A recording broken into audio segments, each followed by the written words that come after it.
Le tribunal judiciaire de Paris a été le théâtre d'une scène inattendue ce jeudi 27 mars 2025.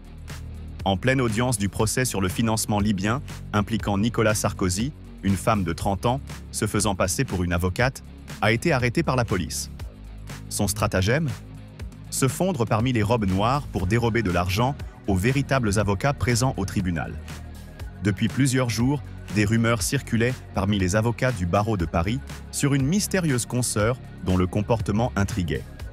Se présentant en robe d'avocate, toujours souriante et avenante, elle s'asseyait aux côtés de véritables professionnels, engageait la conversation et profitait de la moindre distraction pour commettre ses larcins. Plusieurs victimes ont témoigné s'être fait voler des sommes en liquide, sans se rendre immédiatement compte du vol. Une avocate a rapporté l'avoir vue, la main dans le sac d'une collègue, le jour de son interpellation.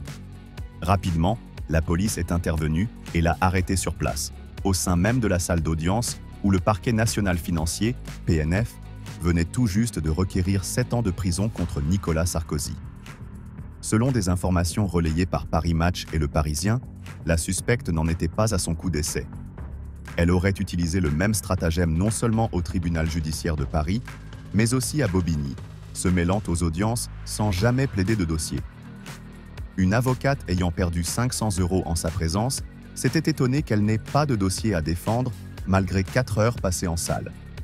Lorsqu'elle lui avait posé la question, la fausse avocate avait simplement répondu qu'elle était venue observer. Face à la multiplication des signalements, plusieurs avocats ont commencé à la surveiller et à partager leurs soupçons sur des groupes WhatsApp.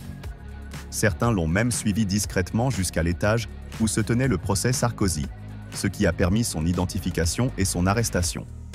Après son interpellation, la suspecte a nié dans un premier temps avant de reconnaître les faits.